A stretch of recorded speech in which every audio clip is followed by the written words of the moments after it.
அஸ்ஸலாமு அலைக்கும் வரஹ்மத்துல்லாஹி வபரகாத்துஹு. அல்ஹம்துலில்லாஹ். இன்னைக்கு மதீனாவோட ஜியாரத்து மாஷா அல்லாஹ். முதல் ஜியாரத்தில் பார்த்தீங்கன்னா மஸ்ஜித் கூபா, முதல் பள்ளிவாசல் மாஷா அல்லாஹ். இஸ்லாத்தோட முதல் பள்ளிவாசல் மதீனா அல் முனவ்வரால அல்லாஹ்வோட நபி ஸல்லல்லாஹு அலைஹி வஸல்லம் கட்டின பள்ளிவாசல் மாஷா அல்லாஹ். தன்னோட கையால் கட்டின பள்ளிவாசல் இதுதான்.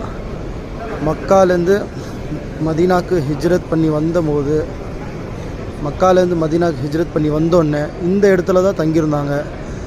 ரசூலுல்லாஹ் ஸல்லல்லாஹு அலைஹி வஸல்லம் தங்கி இந்த இடத்துல பள்ளிவாசல் கட்டி தொழுகை இங்கே தான் தொழுதாங்க.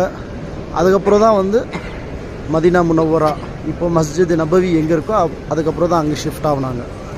இதுதான் மஸ்ஜித் கூபா மாஷா அல்லாஹ். இன்றைக்கி இங்கே 2 ரக்காத் தொழுதா உம்ராவோட நன்மைகள், உம்ராவோட நன்மைகள் இங்கே 2 ரக்காத் தொழுதா. அல்ஹம்துலில்லாஹ். அஸ்ஸலாமு அலைக்கும் வரஹ்மத்துல்லாஹி வபரகாத்துஹு.